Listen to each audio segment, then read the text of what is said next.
This is Henry. He wants to teach a little bit too. He wants to teach about the inner summer. You are hot, you're invincible, you're productive, you are in the light, and you are in your inner summer. Inner summer aligns with the height of your menstrual cycle in terms of energy and hormone levels. And it also aligns with ovulation. Ovulation is when the egg in the dominant follicle in your ovary bursts out. In the same way, all the ideas and dreams you've been playing with in inner spring, all that potential that's been maturing in you, now bursts out in the form of focus, action, progress, determination, and enjoyment. It's the season that moves things forward. It's the season where you are in bloom. It's where the ideas for that paper you have to write turn into a completed draft.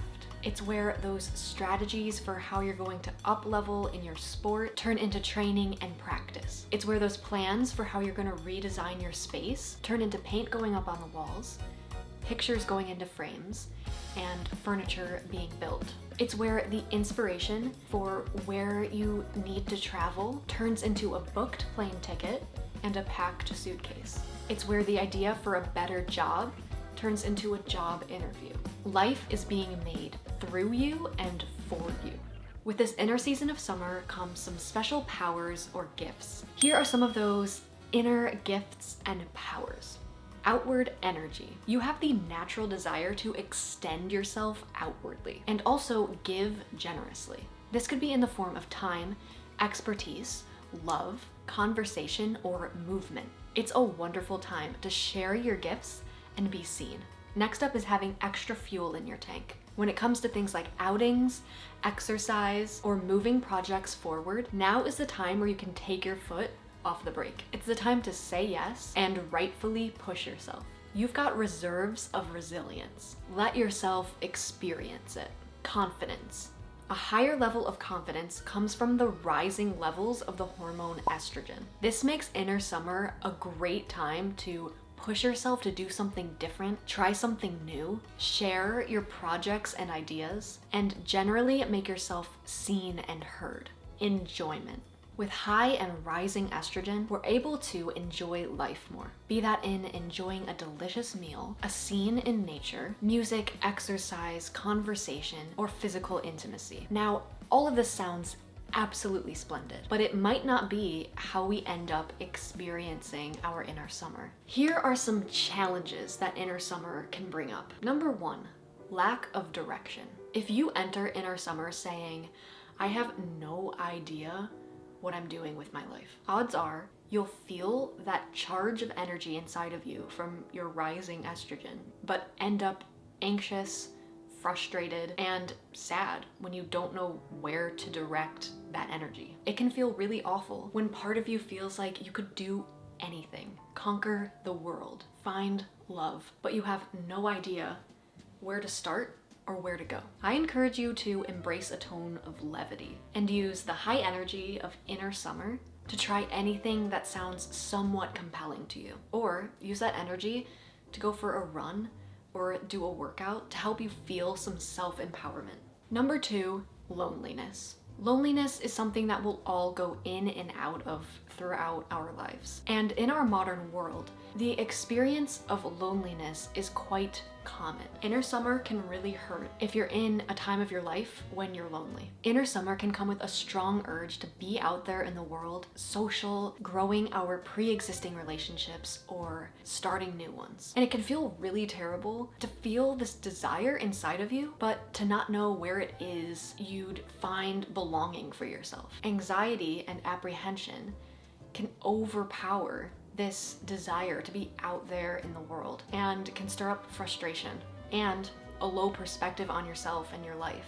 Let me tell you, you are not alone in these feelings. Try to start by recounting all the good that you've done, all the good that is a part of your life. Embrace the relationship that you have with yourself, and just start by doing something different from your normal day-to-day. Getting to know yourself more will help you to get an idea of the types of people and places you might eventually want to be a part of. You deserve friendship and places where you feel that you belong, and with time, you will find them.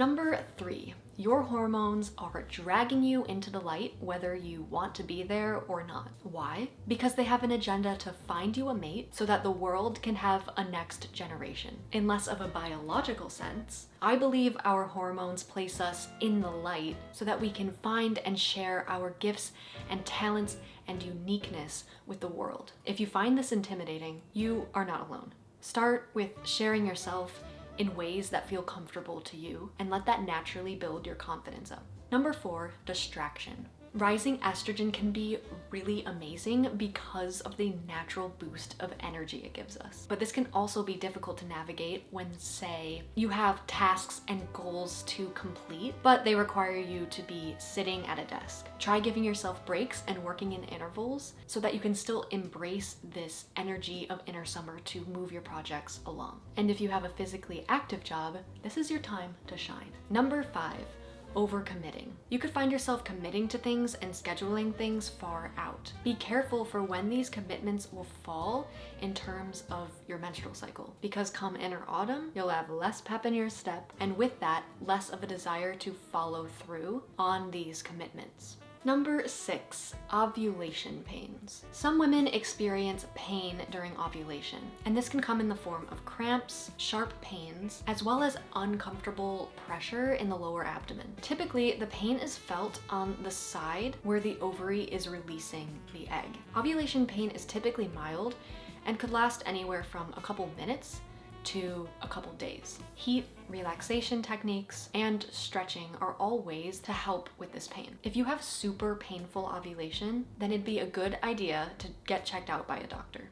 Number 7, ovulation energy collapse. It's also possible to experience a crash in energy levels either at ovulation or right after. And this is due to the energy it takes to ovulate and because of a short-lived dip in estrogen. This could create some feelings similar to the premenstrual, those PMS feelings. But estrogen will begin climbing again. So this dip in mood and energy shouldn't last too long. So yes, inner summer comes with both its gifts and its challenges. And becoming aware of how you experience your inner summer is a great way to understand how it is you want to navigate it so that you can both get something good out of it and know how to care for yourself in the challenging parts of it. Here are some ways to best care for yourself in inner summer.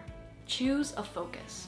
Be that a creative focus, a work-related focus, an athletic focus, anything that you want to put effort and expansion into.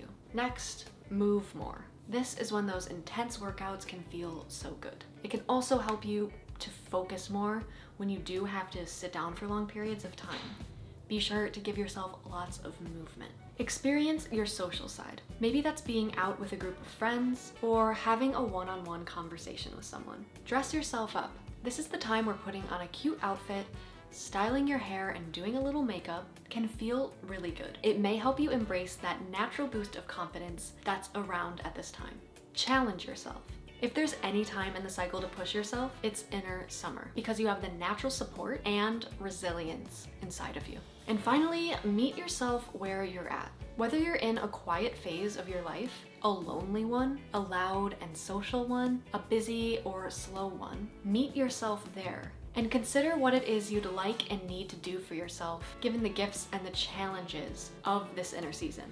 I highly recommend tracking your menstrual cycle through MCA or menstrual cycle awareness. I have a whole video on how to do this. This helps you to become aware of your unique patterns and rhythms. It's so crucial, so helpful to you understanding your experience of your cycle and of these inner seasons. So I will link that video down below in the description box. Inner summer is the season of the menstrual cycle that's most accepted by our society and by the functioning of our world. It's kind of brings out the qualities in us that we're known for as women, being giving and loving and patient and present and involved. And this is your chance to just embody that part of you that is a part of you, and to let yourself be that version of you. And also know that, yeah, it would be great to exist in this state all the time, but if we didn't have the other seasons and we always existed in this high energy, giving, outward summer state, we wouldn't have the chance to refine things, reflect on things. We wouldn't have a deeper experience of ourselves.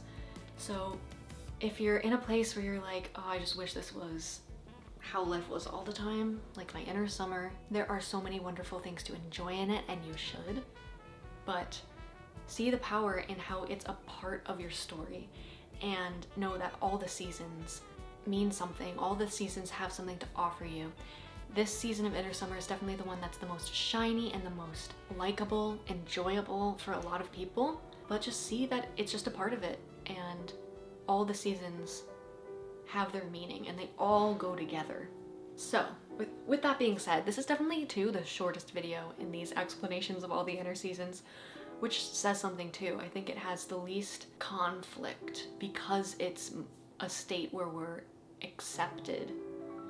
It's a state that we're accepted for in the world and in our society. But I'm sure there's so much more that I will learn about inner summer as I continue to be aware of it and experience it for myself. Thank you so much for being here with me today. Before you head off, I hope that you will subscribe so that when a new video from me comes in, you'll be ready to learn a little bit more about you. Like this video to support growing the knowledge of the menstrual cycle, and leave me a comment down below because I would love to hear from you. I highly recommend checking out these 2 books. They've been super helpful in me in creating this menstruality content, and just they've been so helpful to me in my personal experience of it, which also helps me to actually be able to have something to say about it, which is really amazing and inspiring and exciting. So check these books out. I've really loved them and have gotten so much out of them. Literally look at the amount of sticky notes on them. I'll link them down below if you're curious and you want to learn a little bit more, and if you want to make a bit of a self-study out of your menstrual cycle. It can be very powerful and healing and amazing, and I hope that I can be a part of that journey too. That will mean so much to me. From the growing light in me and to the growing light in you, thank you, and I will see you next time. Bye. Henry, you want to say bye? Henry's been here the whole time. He's been taking a nap. He really likes to learn about the menstrual cycle, right? Yeah. He's a big baby. Look at him. He needs a bath. Oh. Bye. What's your favorite inner season? You don't have them really, but you know the seasons. Oh.